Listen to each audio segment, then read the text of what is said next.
Chrissy Teigen, Hollywood celebrity, she's married to singer John Legend.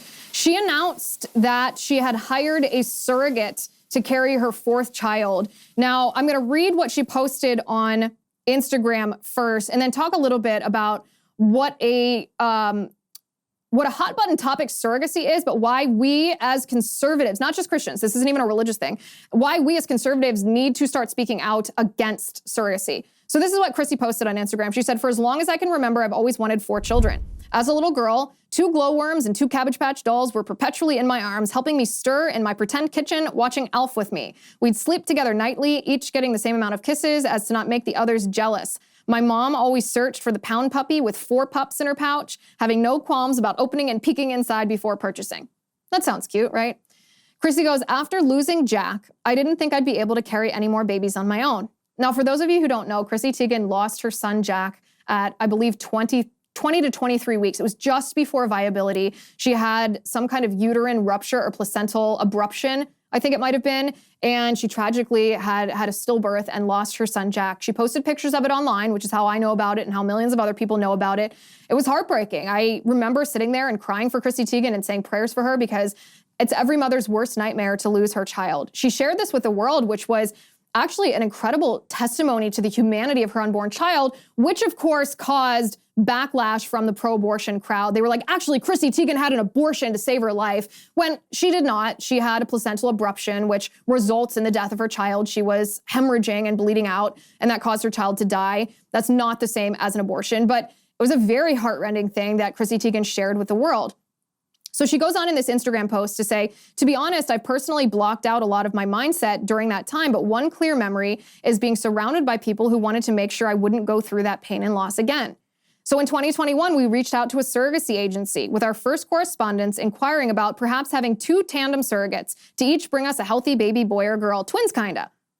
At some point early in our surrogacy journey, I came out of a therapy session, walked downstairs and said to John, "I want to try to carry just one more time. If it doesn't work, we'll be okay. We've already seen the worst. I promised I would be okay no matter what happened." I remember saying I just couldn't go on wondering my whole life if I should have tried again. And so we restarted the IVF process, the same process that gave us our beautiful Luna and Miles. We made new embryos, we did my transfer, and we're so happy to learn it worked. We were pregnant with our little girl, Esty. Around the same time, we also met the most incredible, loving, compassionate surrogate we could ever imagine, Alexandra. I knew she was a perfect match for us the moment we spoke to her. All of our wishes and dreams aligned. I wanted to be her friend. I wanted our children to play. I wanted dinner together. I wanted to lay my head on her belly and be able to feel the hiccups and kicks. I wanted them to be in our lives for as long as time would allow. The first embryo we tried with Alex didn't survive, and I will never forget how hard she fought to get ready for a second transfer, how much she gave up of her own body, surgeries to get scar tissue cleared, the mental toll it takes to go through all of that for yourself, much less for other people. Not wanting to rush the process, we took a breath and were just patient.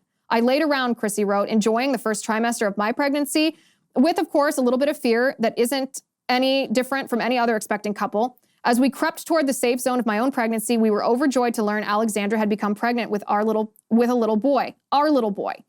We ate hot pot to celebrate, watched Vanderpump Rules with our growing bellies, our families blending into one for the past year. Just minutes before midnight on June 19th, I got to witness the most beautiful woman, my friend, our surrogate, give birth amidst a bit of chaos, but with strength and pure joy and love. We want to say thank you for this incredible gift you have given us, Alexandra, and we are so happy to tell the world he is here with a name forever connected to you, Wren Alexander Stevens. Our hearts and our home are officially full, and to Jack, we know both their angel kisses are from you. And then she posts a picture of her kissing the pregnant belly of her surrogate, Alexandra, and shows a picture of herself with her baby that was born from this surrogate.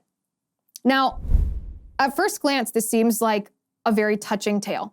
There's a lot of babies in that house, and you know my view on babies. I think everyone should have as many babies as they possibly can, because who doesn't want to love on these sweet dumplings? So at first glance, this seems like a really beautiful story, but if you stop and you think about this, it's actually kind of sad. Not because there's anything about these children or this child that was born via the surrogate that's any less. This child is beautiful, created in God's image, worthy of dignity and respect and love. And because of that, it's incredibly sad what happened to him. It's incredibly sad when surrogacy actually commodified Alexandra. It's not a true friend of Chrissy Teigen. She hired This woman, she rented her womb, which turned this woman into something to be bought and sold, something to be rented, which is an affront to the dignity of this woman and an affront to the dignity of the child that she carried. It actually, what happens in a society when we commodify women and women's wombs like this is rich women like Chrissy Teigen end up hiring poor women as rental wombs, which sounds dystopian because that's exactly what it is. It is dystopian. It is dystopian. And there was a story that I read recently about Lance Bass. He's gay and he has a gay partner. And because they're two men, they couldn't have a child together. So they hired a surrogate. And Lance Bass was talking about his experience with surrogacy. And he said for the first year of their children's life after birth, their babies wouldn't bond with him. He said, it was really weird. It threw me off that my children didn't want me. They didn't love me. They wouldn't allow me to hold them and comfort them. He's like, but when my mom came over, all these children wanted to do is snuggle with my mom. And that one just punched me in the gut when I read that story, because I thought, yes, these children want a mother. They're desperate for the love of a mother that can only come from a woman. I'm sure Lance Bass likes these children and loves these children, but he is not the mother of these children. And this testimony about surrogacy, or you heard testimony about surrogacy from Khloe Kardashian recently, when she said she didn't feel bonded to her son who was born from surrogacy. In fact, she felt like it was kind of a dirty, weird process. A transactional process is the word that she used, because this woman gave birth to this baby in the hospital room, and then immediately the baby was transferred to Khloe in another room. And the mother, the birth mother, and the baby were separated, even though the baby was created from Khloe's egg and some man's sperm. And if it sounds convoluted, it's because it is. When a desire for children is a good and wholesome desire, I don't fault Chrissy Teigen for wanting a family of 4. I think that's actually a beautiful testimony in a culture that so often shames people who want children or portrays children as a burden rather than a blessing. That's fine. That's wonderful. But it's not about what Chrissy wants and what her husband wants. It's about what's best for the baby. And so you see that picture of Chrissy kissing the belly of that pregnant woman who carried and nurtured this baby. But then at birth, that baby was not given to the mother to hold on her chest for skin to skin. It was not nursed by this woman. It was removed from its mother, separated from its mother, its birth mother, and given to the couple that had just rented the woman's body to incubate the baby. And I know that this is a really touchy topic for a lot of people. I know a lot of people have done surrogacy, and I know a lot of people think, well, isn't this a pro-life thing?